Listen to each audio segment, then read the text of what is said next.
As I was meditating the Word of God, I see how the Lord really make us special in His sight. People, if you know the real character of a person, he will only accept you or be with you until and unless you do many things for her or for him. But for our God, it's another way around. It's the other way around. It's the other side of the coin. Because even though we do not do anything for Him, even though we are so dirty, we are so crushed, wrecked, and everything, God pursues us. Amen. Can we not give the Lord the best clap of praise? But for the people, if you tend to destroy your life, they will destroy you more. If you tend to make your life on the left side, they will just leave you there. And then you choose it. So suffer for it. They will not give you another chance of having a good life because that is man. But to God be all the glory. We have our God who loves us so much. Amen. Hallelujah. Amen. Who gave His life for us to redeem us from the pit and to redeem us from all the works of the enemy. So now let us all stand. Can you read aloud the title of our message for today? I choose you. Another one. I chose you. Why is it that you are so no strength? You're hungry. You're hungry? Me too. Have it power. No? Put power on every word that you are uttering because that is your faith. Amen? So all of us in one accord, okay? At the count of 3, we say it. 1, 2, 3. I choose you. Amen? Amen. Father God, we thank you. We magnify your name. Lord, let your message be clear to us. Holy Spirit, we are crying out to you. Another day, O Lord God, of revealing you to the people, O Lord God. Lord, the Spirit of truth that proceeded from the Father, there is no lie in you. Help us to not be in the life of lie. Help us to speak the truth and nothing but the truth. If there be, O Lord God, that we are compromising, Lord, forgive us, O Lord God, and correct us. We are willing to be corrected just to win you, O Lord God, in this world. Lord, we do not want to follow, O Lord God, the path of the world, but we want to be transformed, O Lord God. Renew our mind, O Lord God. Help us. Enable us, Lord. Give us courage, O Lord God, to stand in the ground. In the same ground that you are standing, O Lord God. Help us by the power of your Holy Spirit. And let the blood of Christ cover us. Lord, bless the people.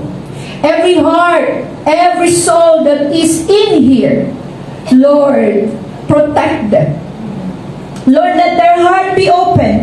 Allow us to be engaged in your presence. And do not allow any disturbance from outside, O Lord God, to capture our attention while we are hearing, O Lord God. But Lord, let the Holy Spirit, O Lord God, Lord, be with us. Lord, to protect us and cover us while we are hearing you. In the name of Jesus, this is what we pray. Amen and amen and amen. So, can we read our text for today? Isaiah 41, 9 to 10. And if we are reading it, let your heart be the one to hear it from your voice. Amen? Amen. Let your faith be put to the word. Not to me, not to anybody, but to the word of God and to the Lord. Amen? Amen. Hallelujah. Thank you, Lord. Ayaw niya. Okay? Thank you, Lord. Can you move it?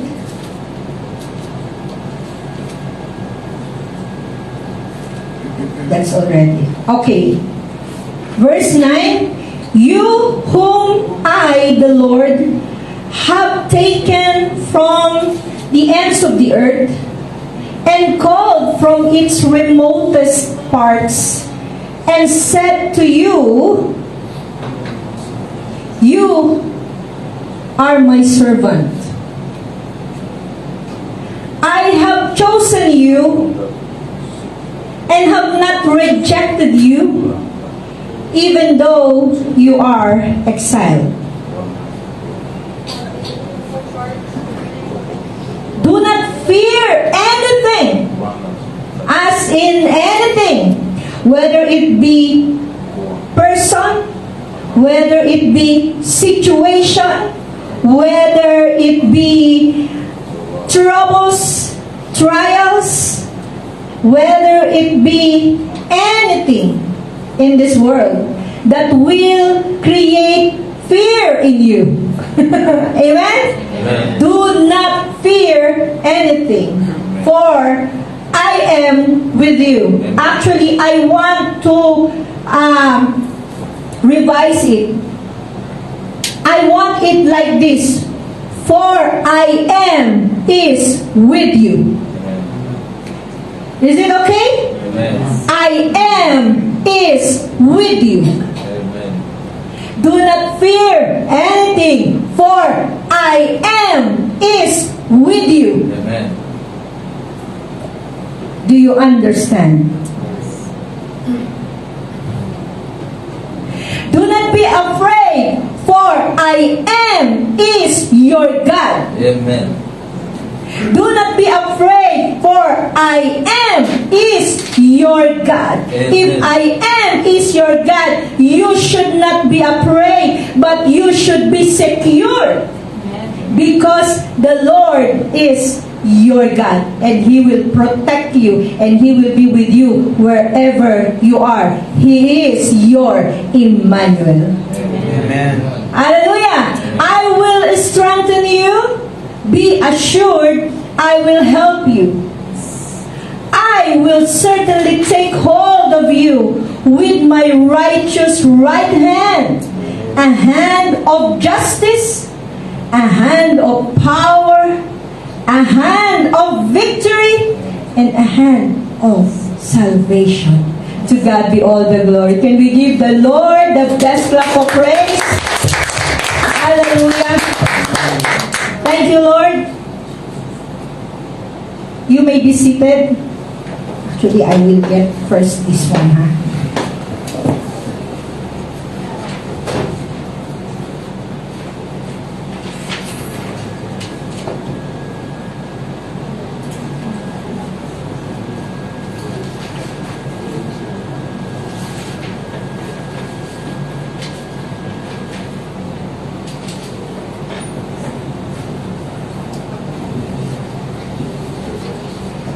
Hallelujah. Amen. Thank you, Lord. Can you read it again? I choose. I choose you. Again? I choose you. Again? I choose you. Amen. Hallelujah. You know how I meditate these things? I ask God, Lord, who am I that you choose me? Who am I that you strengthen me?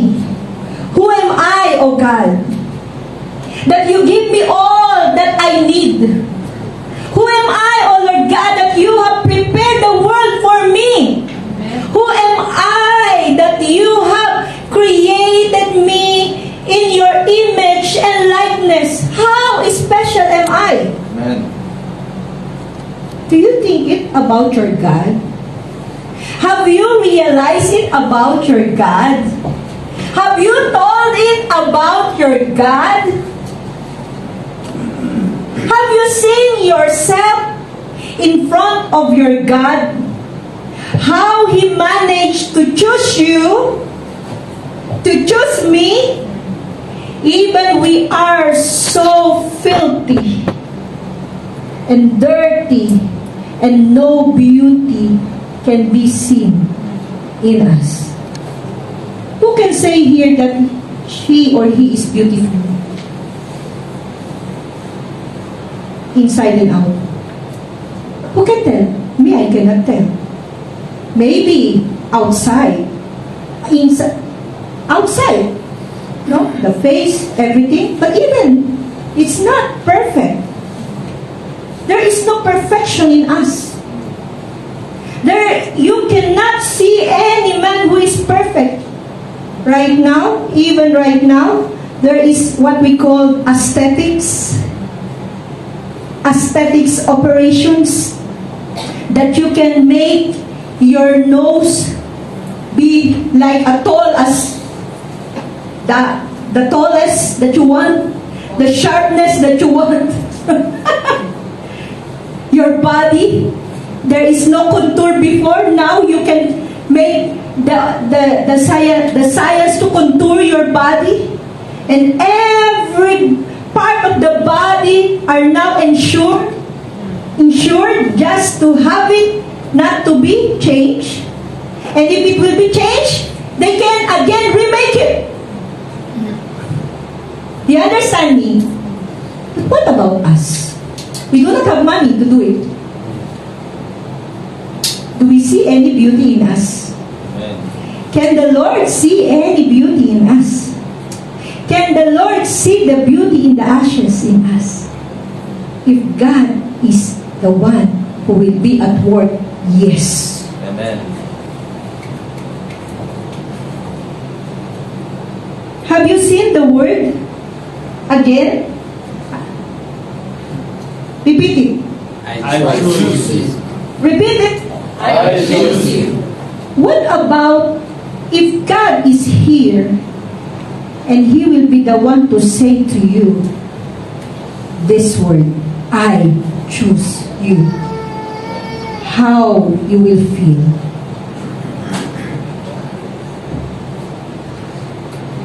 You know, there is a thing in the Lord that you cannot see in man. Of course, He is the all-powerful God. He sees everything. He can make everything. He can change everything. He can create anything and everything. But do you know that only once God created everything? Only once God created the mountains. Only one God created the oceans and everything, the firmament, and all here. Only once He created man. Amen. After that, He stopped creating, because everything has been produced by itself. Hello. You're thinking that God is still creating. It says in the beginning, God rested. And Jesus told, it is finished. Amen. You need to understand understand the word so that you will not be swayed. The one that Kesha is telling is very scary, and that's demonic. You need to know your God so that you will not be swayed by any word of the world. God cannot be Satan. Satan is Lucifer before he created it. But he is not, he will be not, and was not Satan. Do you understand me? You need to understand the word of truth. I choose you. It says here, the Lord is telling me, I choose you. Even I take you out from the dust. Even I take you out from the lamp. Even I take you out from the dirtiest of the dirtiest. I choose you. Even the Lord sees your life as nothing. Even the Lord sees your life as rags. The Lord said to you, I choose you. Amen. Nobody can take it from the Lord. Because once the Lord chooses you, you cannot change it. He is unchangeable. He is unstoppable. Amen. Hallelujah. Will you not be happy for this one? Will you not give the Lord the best clap of praise for choosing you even we are not worthy of Him? You see, church, you must understand, even though we are now in the point of no return, we have no hope because of our situations. Most of the people make their lives more wreck, make their lives nothing, as in you cannot bear all the sins that they are putting in themselves. But you know, did the Lord reject that? No. It says in His word, I have chosen you and have not rejected you, even you are in exile. Amen. Even you are rebelling. Amen. Even you are turning your back to the Lord, He will not reject you. Amen. Because He loves you so much. Amen. But what are the people doing right now? Making a AI? Can the AI worship the Lord? Will you think 5 years from now, who are those people living here? You do not even imagine that we are already mixed with AIs. And those AIs, they will lead you to unfaithfulness to God. They will lead you to all kinds of sins and everything because they do not have relation to God. They do not have the heart of loving the Lord. They only have the mind, maybe, because they were controlled by the computers now. The computers can control them. If the computer will say, rape this girl, they will rape. Or make yourself nude in front of the people, they will do it without shame. But what about us? It's very, very dangerous now. And yet, we are still making our life and our faith away from God. Brothers and sisters, be serious. Even though we are in the midst of trouble, we need to focus our faith to the Lord. Amen. The Lord is unstoppable. He will surely make all things to be possible under His mighty hand. Amen. Hallelujah! Can we give the Lord the best clap of praise? I choose you even before the foundation of the world. We see, there is creation. You will see the world. But have you seen the Creator and the goodness of the Creator? Have you checked yourself in front of the mirror how perfect God made you? Hello. Hello. Am I speaking with somebody here? You are still thinking, I'm big. I'm short. Like Pastor Tony, very cute. But have you seen how the Lord perfected you in His love and in His grace? How the Lord chose you to know Him. Because if not the Lord who put Him in your heart, you will not receive Him. I'm telling you. Give God the glory because the Father chose you to know His Son, Jesus Christ, for you to have salvation, for you to be redeemed on this earth, and to have an everlasting life. You know how I meditated? I told to the Lord, Lord, I want only simple message. But you know, in the simplicity of the message, the Lord is speaking. Because even if people will be the one to choose you, she will show you a lot of qualifications. You must be like this, must be like this, like this, like this, like this, like this, like this. If you sum it all, even one, you cannot complete it. You cannot match your qualification on it. Why? Because it's in the standard of man. But if it's in the standard of God, the Lord took us from the lamp, from the dust of the earth, and He formed us under His mighty hand. While forming us, He is structuring everything, cleansing everything, and make it perfect unto His style, unto His design, unto His purpose, unto His mind, and unto His will.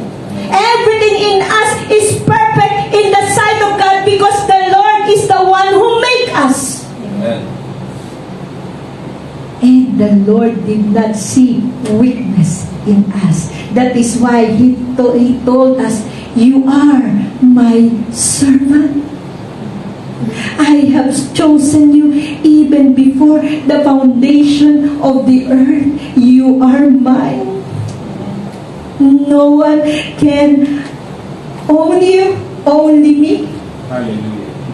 Hallelujah. Amen. No one can touch you, only me. But I am allowing all these things for you to pass through because I want you to perfect your faith while you are here on earth. You cannot perfect your faith in heaven because it's already perfect. You are with the Creator. But while you are here, can you perfect your faith? Even me, I cannot do it.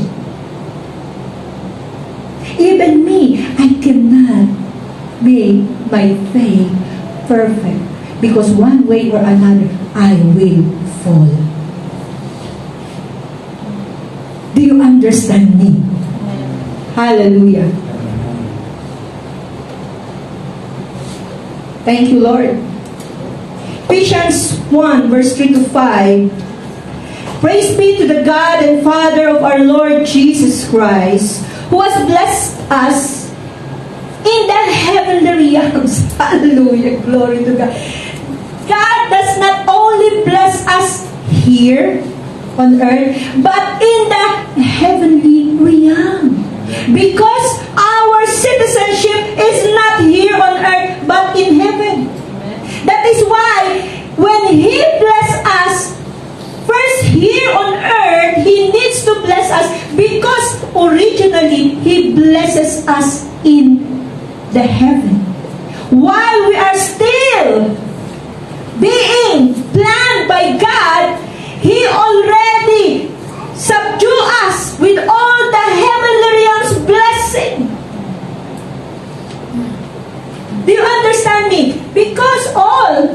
these things happen in heaven first before here on earth. That is why when we pray, Our Father who art in heaven, hallowed be thy name, thy kingdom come, thy will be done on earth as it is in heaven.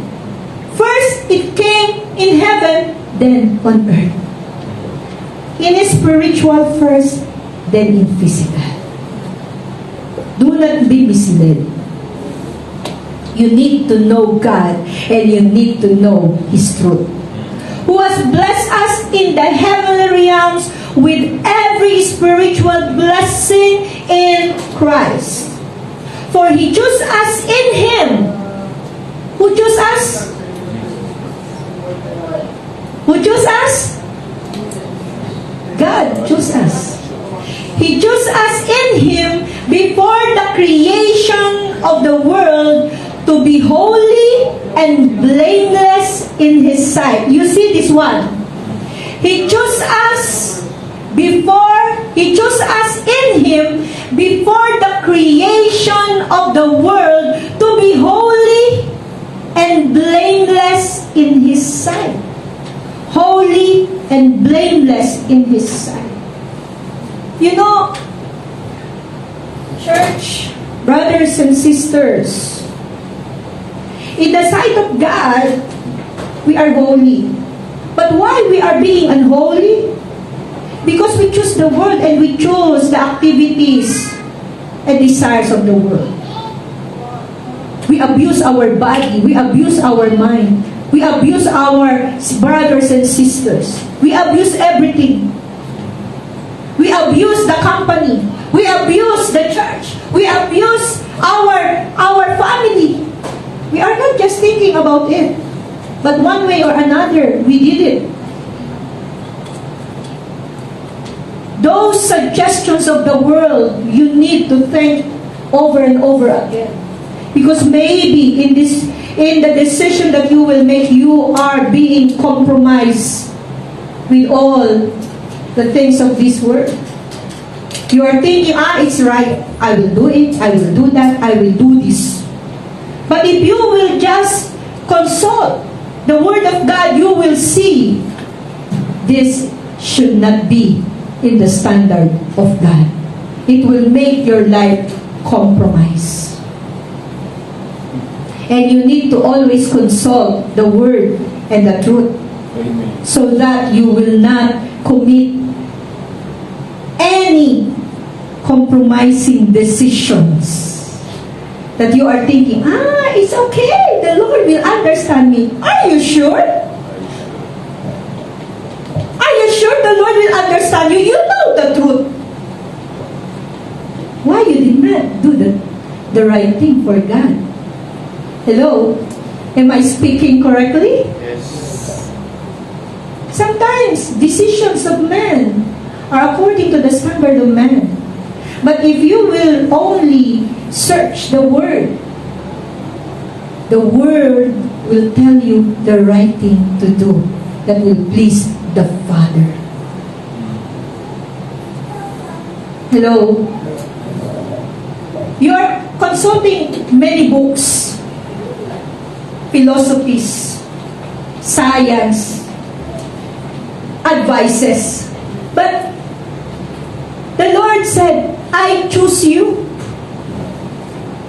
Have you chosen me to be your God? Or you have many other foreign gods in your heart and in your life and in your mind that you are consulting and giving all the importance and advices. You are taking the advices of the world, but you are not taking the advice of God, who made you and me, and who made this body under the subjection of the Holy Father.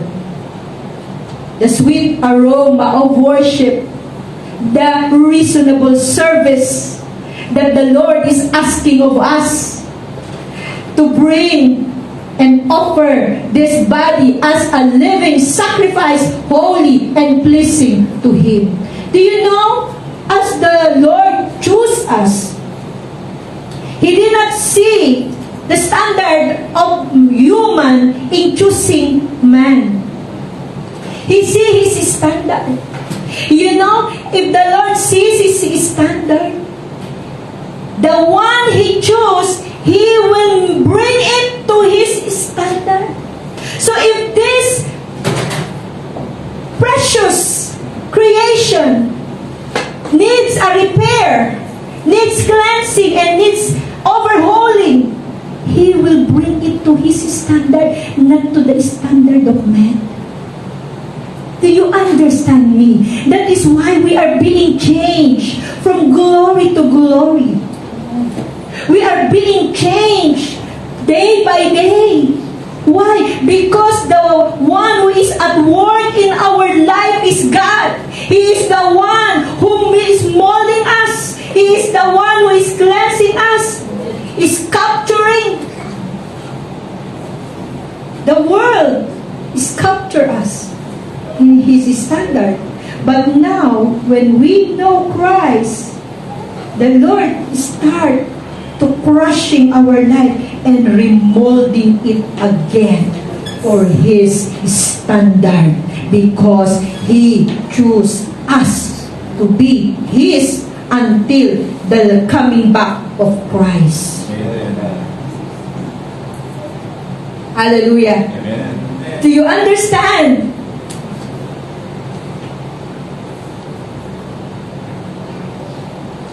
Verse 5, in love, He predestined us for adoption to sonship through Jesus Christ.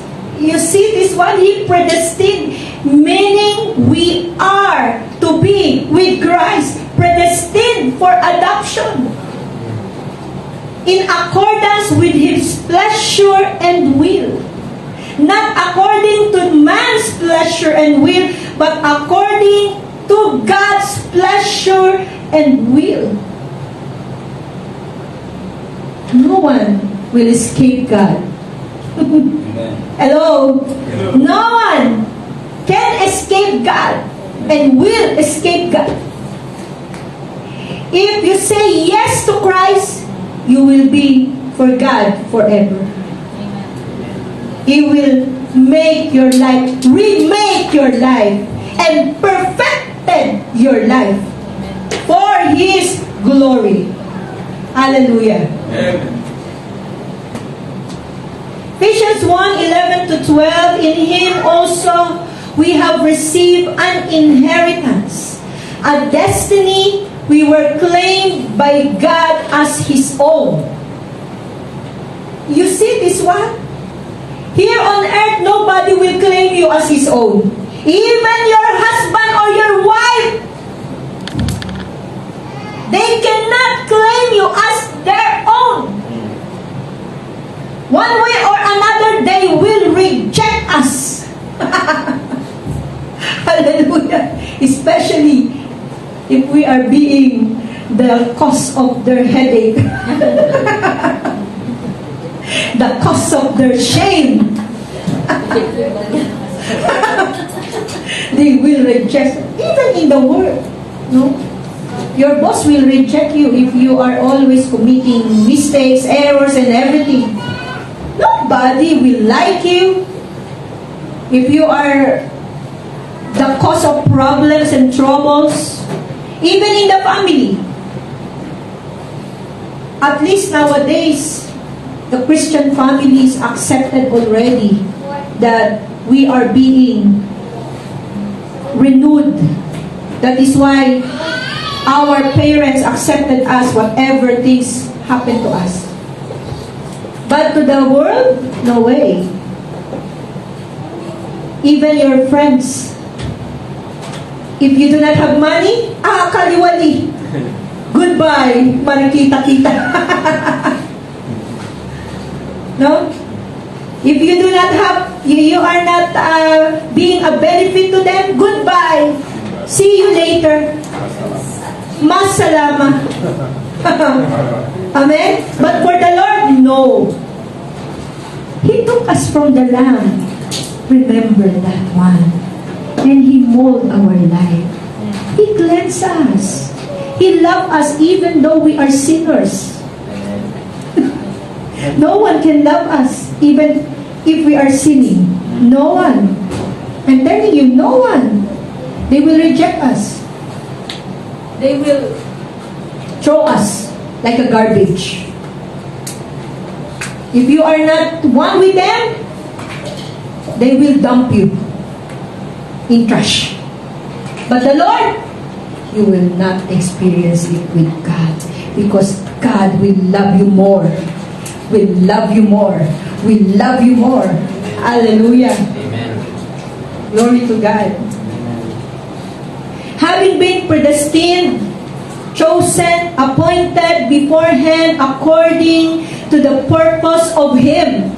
To the purpose of Him, not of men. That is why even we are experiencing wreck in our life.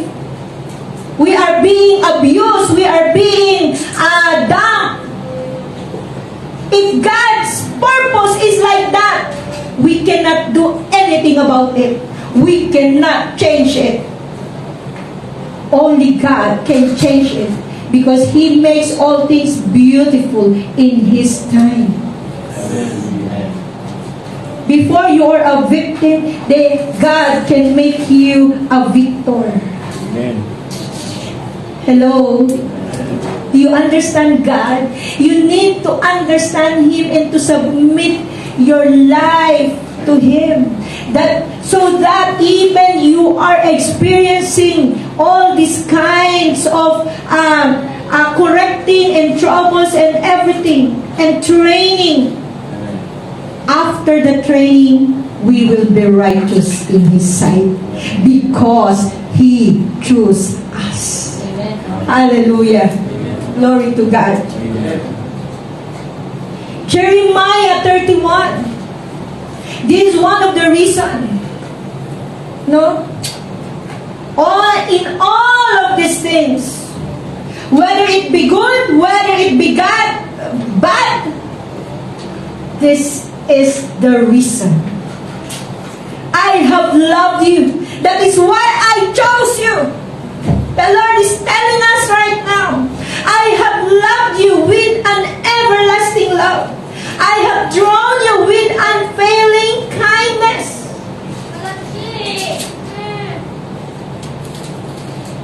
Last week, our topic is lover of God.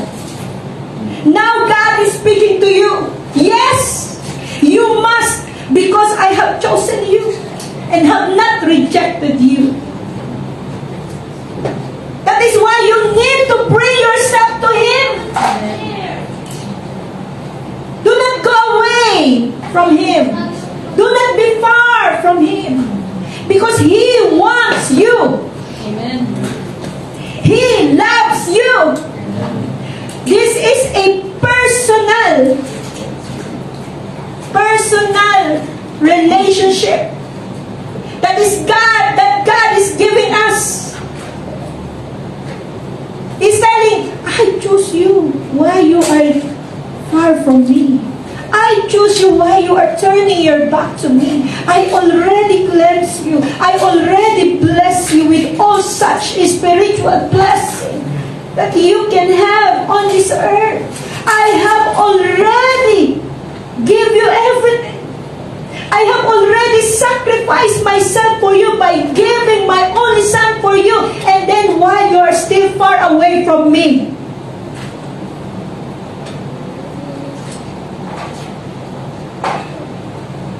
Do you realize it? I have loved you with an everlasting love. I have drawn you with unfailing kindness. We cannot hear it even from our husbands or wives. Only God can tell it to us.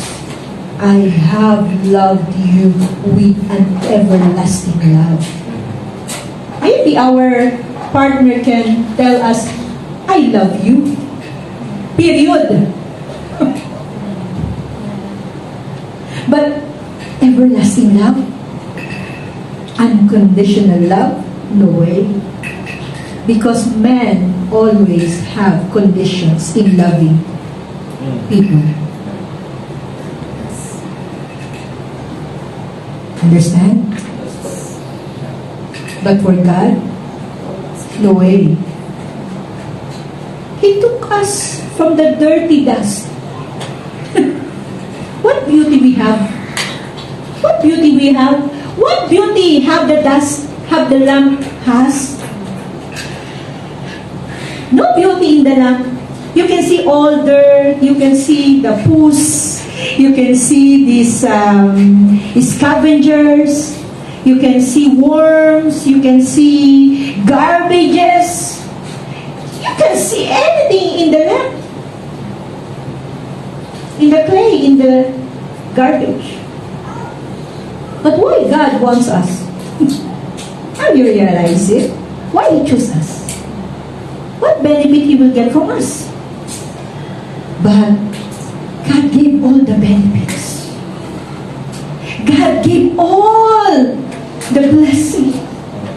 God gave all creation for us. You must not forget that God gave dominion to Adam, to man. What about us? What can we give to God? Even our worship, the true worship, we cannot give.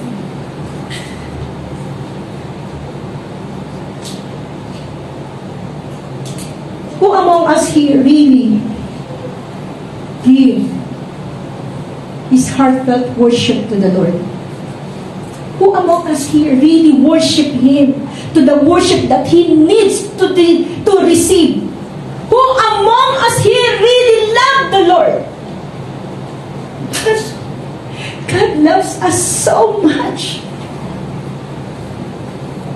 God loves us so much that He even didn't record all our sins. That He even didn't remember the sins that we did to others. But try to make mistakes, commit sin to your brothers, sisters, or to your friends. Even 30 years, they cannot forget. Correct? Yes, that's right.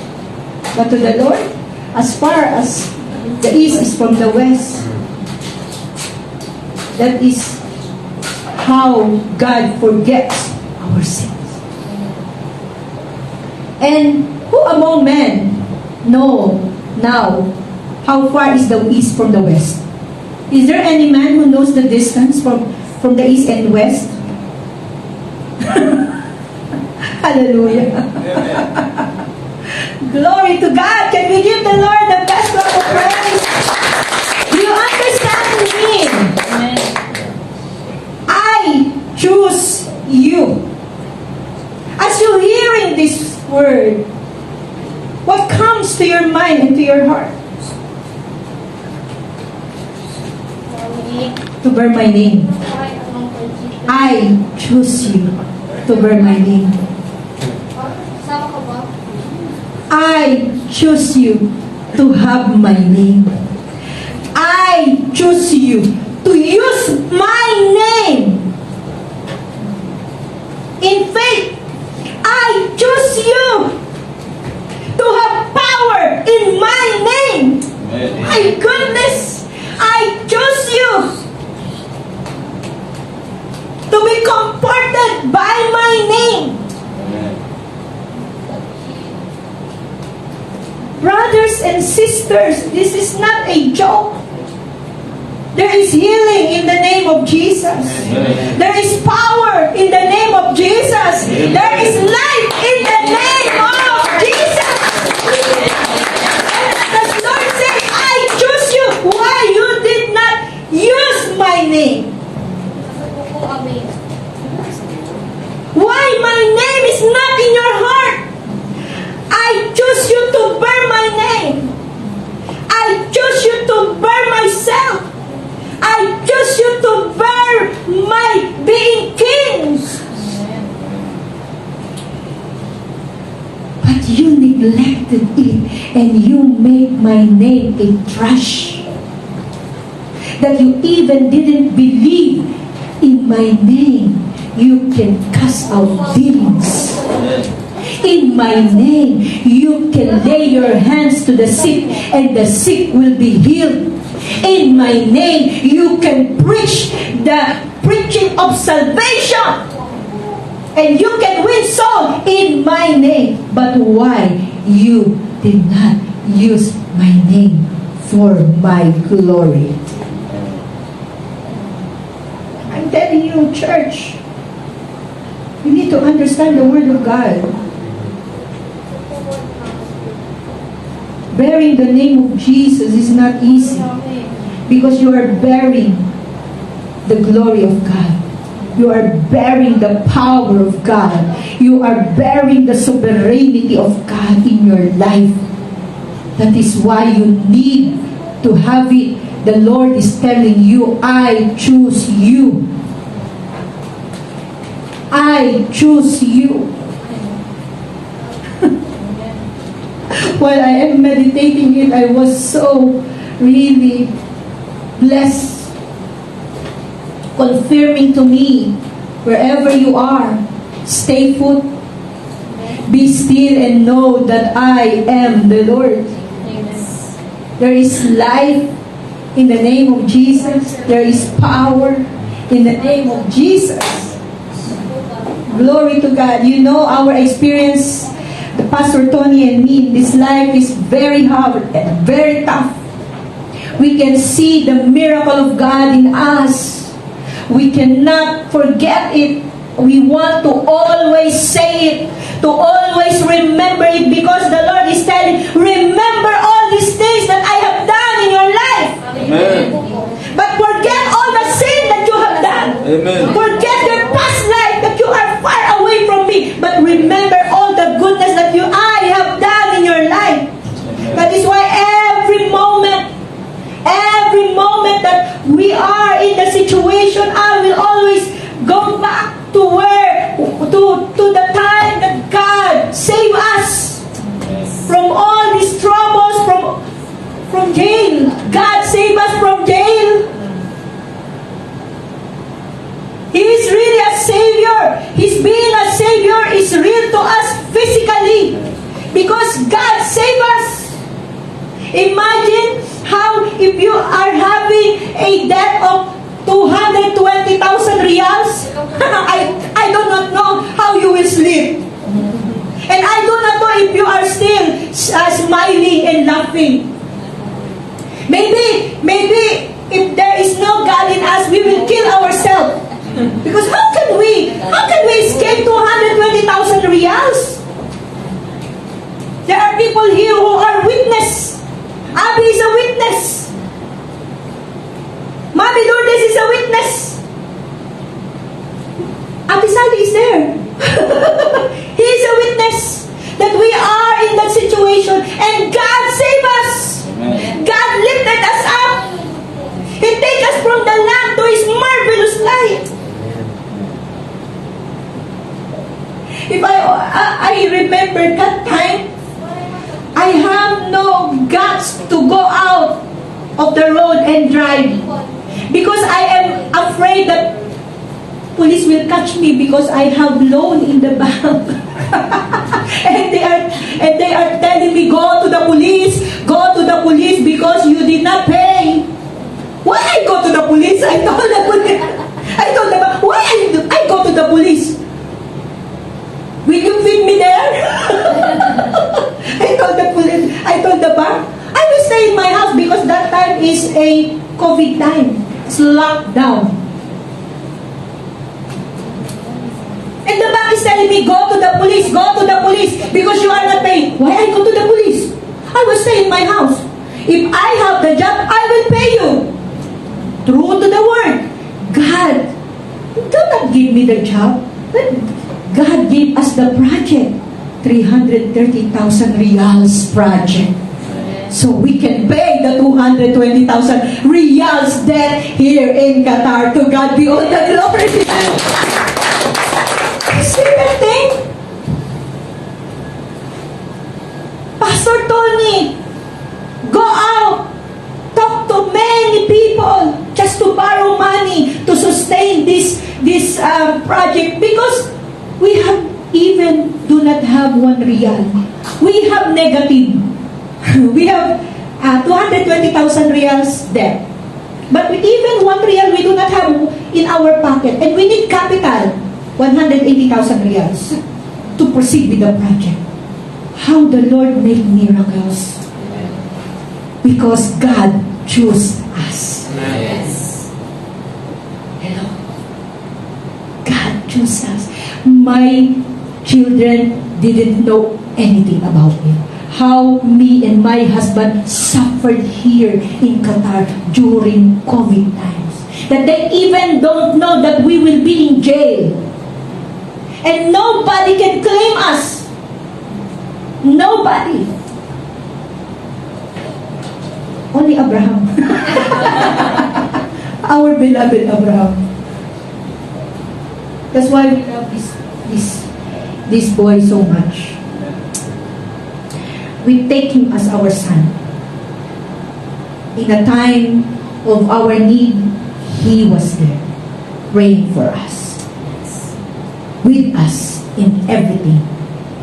I cannot avoid to cry because if I come back in that time, I can see how God moved because He chose us. He chose us. Hallelujah. Amen. To bear the name of God.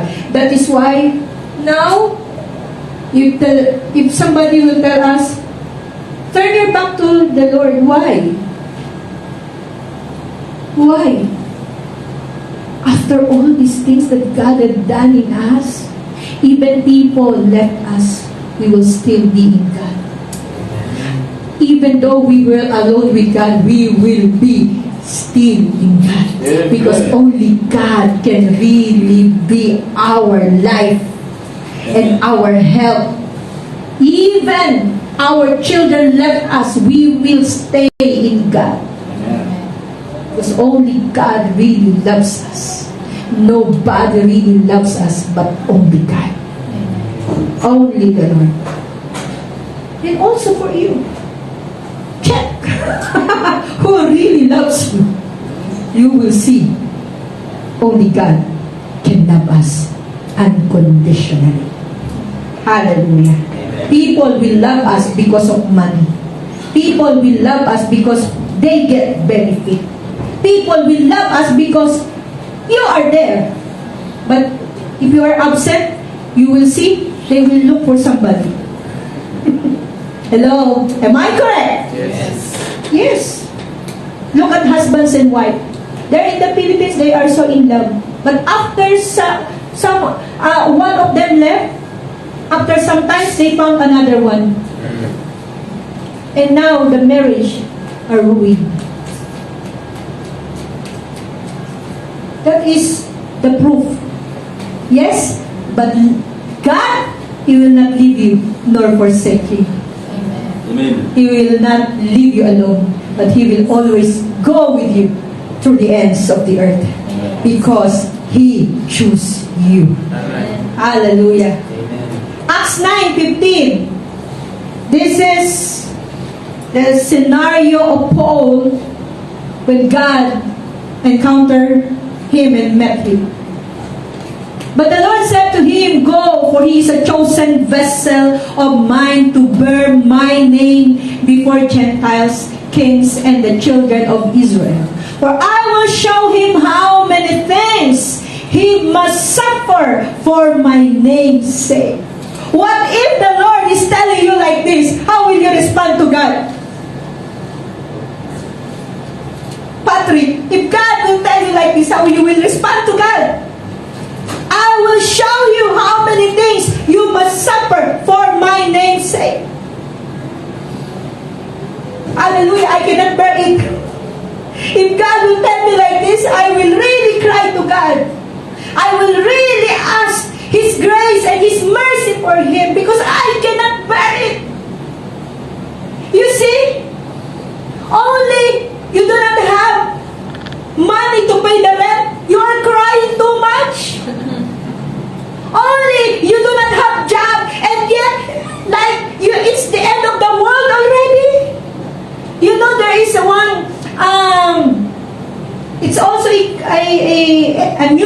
from a brethren from other church that one of his co-worker in the company heard. No, this is during the COVID time, like 2021, 2022. He heard that there will be a termination. And because of the fear that he was to be included there, you know what he did? He killed himself. Even he's still not experienced, he's not terminated. He decided in advance to kill himself. See that thing? He even didn't receive the news that he was being terminated. He just heard the news that there will be a termination that will happen. And he thought, oh, I will be the one to be there. I will be terminated. What happened to my family? What happened to me? I have loan, I have this, I have this. Why you didn't think I have the Lord? Why you didn't think I have Jesus? And he killed himself. Only with the thinking that he will be terminated. He chose it for himself. Hello?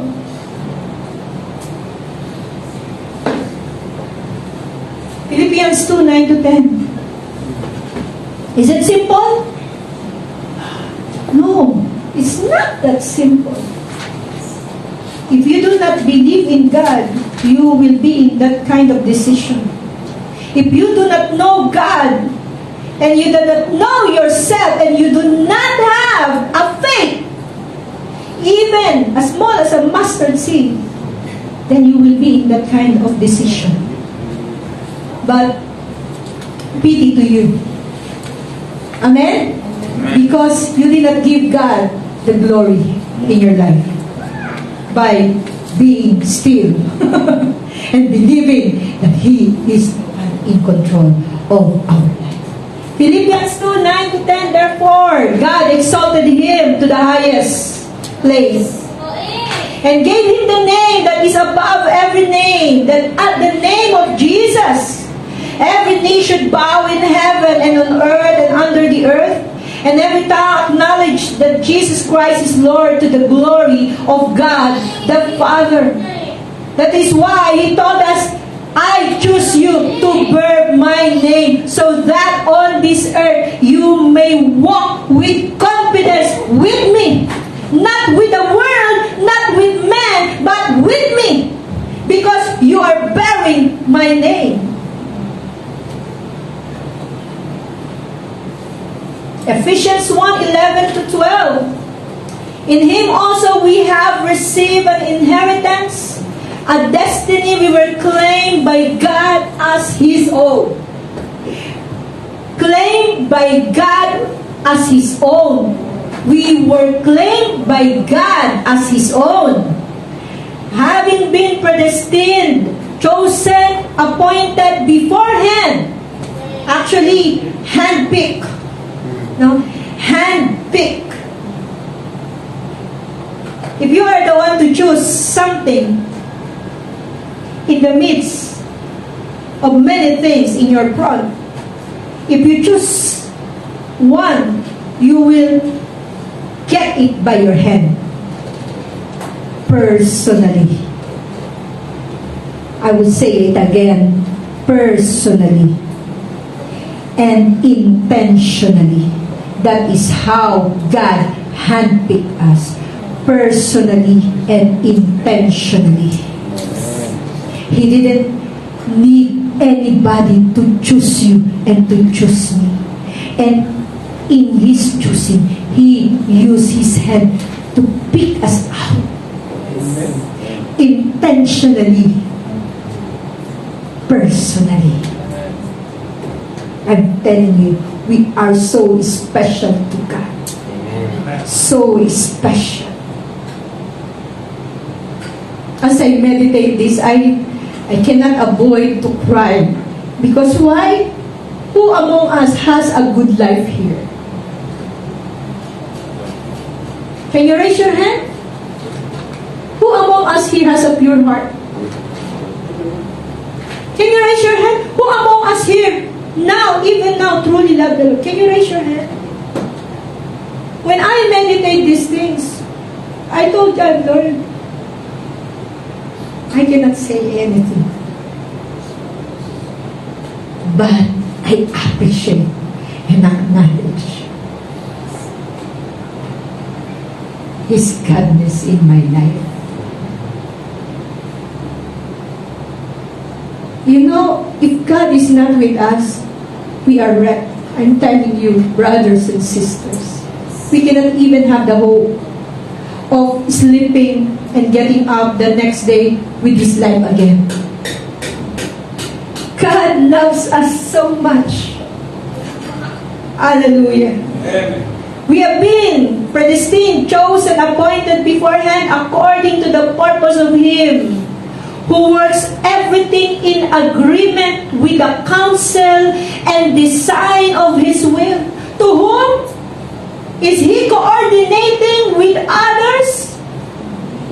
Is He coordinating with other creation? Actually, He can choose the angels. Because the angels are supernatural beings like Him. Why He need to choose us? When we are mortal, nothing we can do for Him. But the angels, they can serve God with their powers. Amen. The God-given powers given to them. But for us, what can we give to God? Nothing. So, in here, you will see, according to the purpose of Him who works everything in agreement with the counsel and design of who? Of His will. He did not consult anybody, even the angels. But He consulted Himself. The ever-powerful God consulted Himself for the counsel and design of everything in us according to His purpose and will. That is why He created us perfect. But the world destroy us. The world tamper us. The purity that God created in us has been tampered by sin.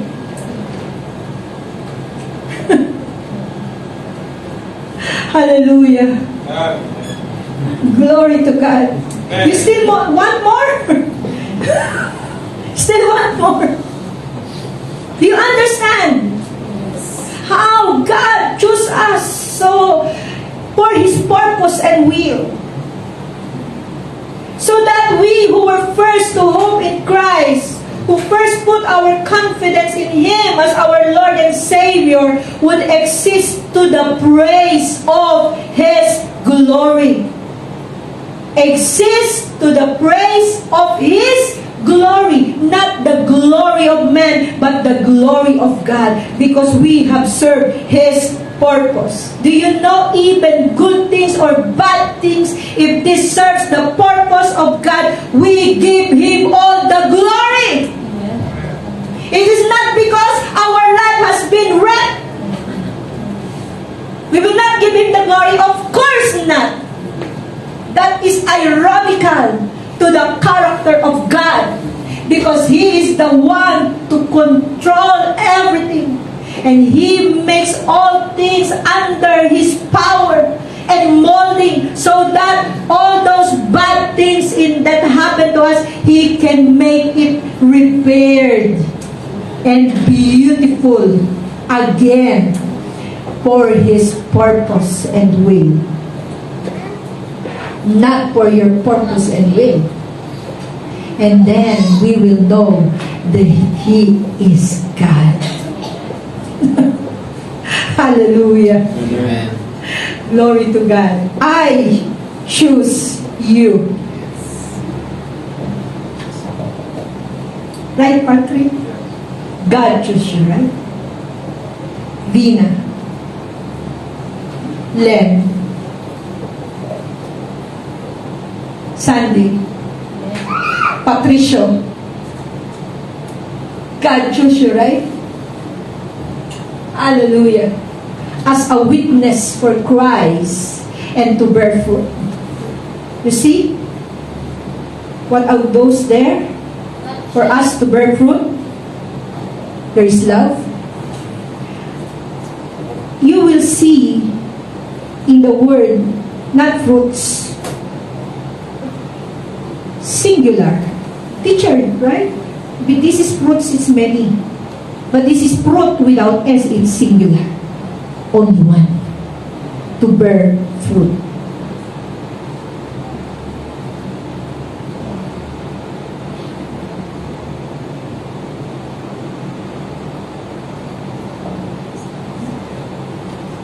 Isaiah 43:10, you are my witnesses, declares the Lord, and my servant whom I have chosen. Who chose? God. That you may know and believe me.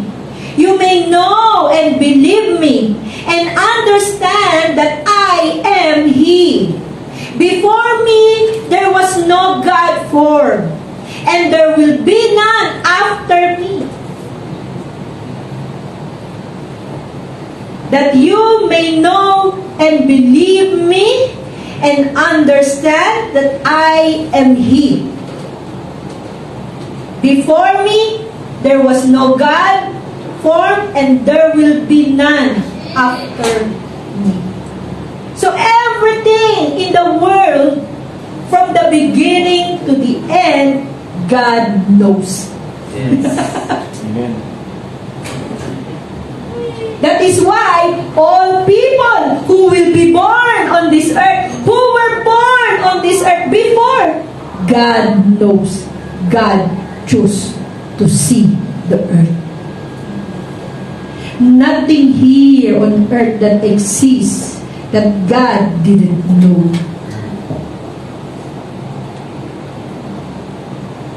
Only God can tell everything from the beginning to the end, even the generations to come, even all the people. God knows one by one the person who will exist and who are existing right now on this earth. He has all the tabulations prepared even before the foundation of the earth. He has all the tabulations, the names of the people. He is the one who put it in the heart of your parents, not your parents. You need to understand the Lord. You need to understand the character of life. If you have the Word, you can know Him. He is the truth. There is no lie in Him. John 15:16. You did not choose me. Oh. Very clear. You did not choose God. Nobody chose God. Nobody longs for God. Nobody seek God. That is innocent. But He's telling us, you did not choose me, but even before the foundation of the earth, I chose you. I chose you and appointed you. There in the first, I have not rejected you because I have appointed you so that you might go and bear fruit. You see, only fruit. Fruit that will last. Not the fruit of the earth, not the fruit of the world, not the fruit of the tree, but the fruit of God, which is the Holy Spirit.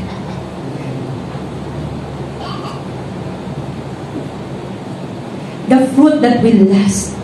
And so that whatever you ask in my name, the Father will give you. Do you think if you ask the Father without the Holy Spirit in you, the Father will give you? Of course not. You are mistakenly wrong. Because the guarantee and the deposit that Jesus left here on us as a seal of ownership of God to us is the Holy Spirit.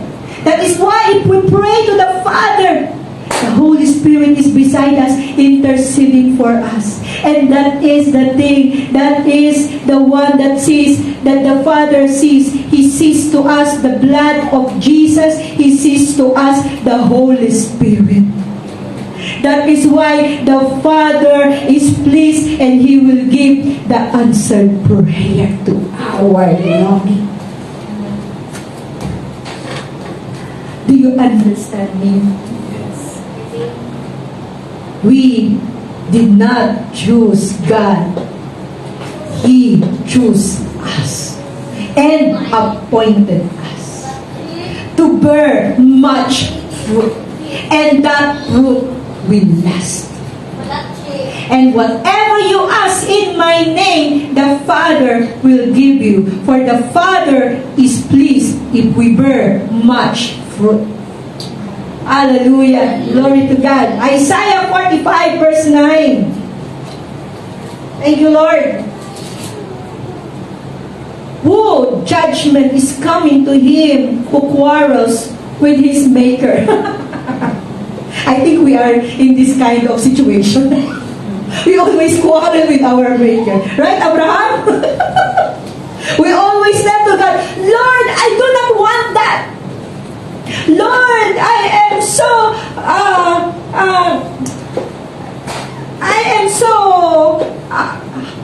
I cannot bear it.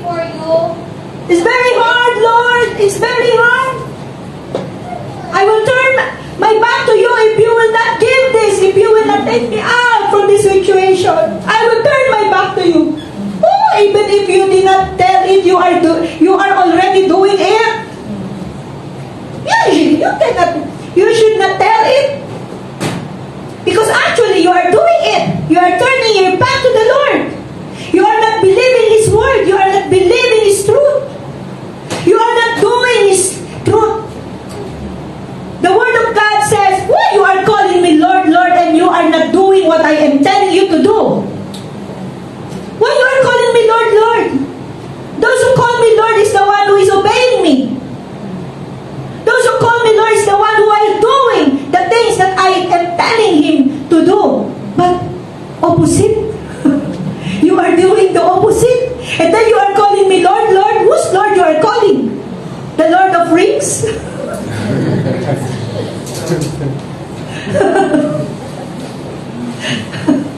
Hello? Maybe the Lord of Rings you are calling, but not the Lord of all creation. Hallelujah. Who judgment is coming to him who quarrels with his maker. A worthless piece of broken pottery among other broken pieces equally worthless. That is us. And then we are quarreling with our maker. Shall the clay say to the potter, what are you doing? Or does the thing say, he has no hands? Do we have the right to say it to our Maker? Can we say to our Maker, why you did it like this to me? Why you allow me to have this kind of life? Can we say it to the Maker? But most of us, I'm not accepting myself. We are telling it to the Maker. What is our right? Jeremiah 18:3-4. Then I went down to the potter's house and saw that he was working at the wheel. But the vessel that he was making from clay was spoiled by the potter's hand. The vessel that he was making from clay was spoiled by the potter's hand. So he made it over, reworking it, and making it into another path that seemed good to him. So he made it over, reworking it, and make it another path that seemed good to him. The potter has no word. The potter has no energy. The potter, I mean the clay. The clay has no energy to say to the potter, "Oh, I'm hurt. Oh, I'm pinched. Oh, I'm twisted." The clay cannot tell to the potter, "Oh, I am hot. I am on fire." Why? Because the Father made and reworked it according to His design, to His will, to His thought, to His purpose. And if we are making ourselves like a clay in the hands of the potter, then our life will never be the same again.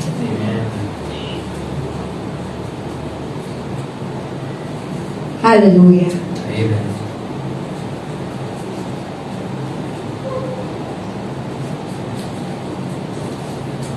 I choose you. Can we all stand? Can you say to your brothers beside you with all confidence this word?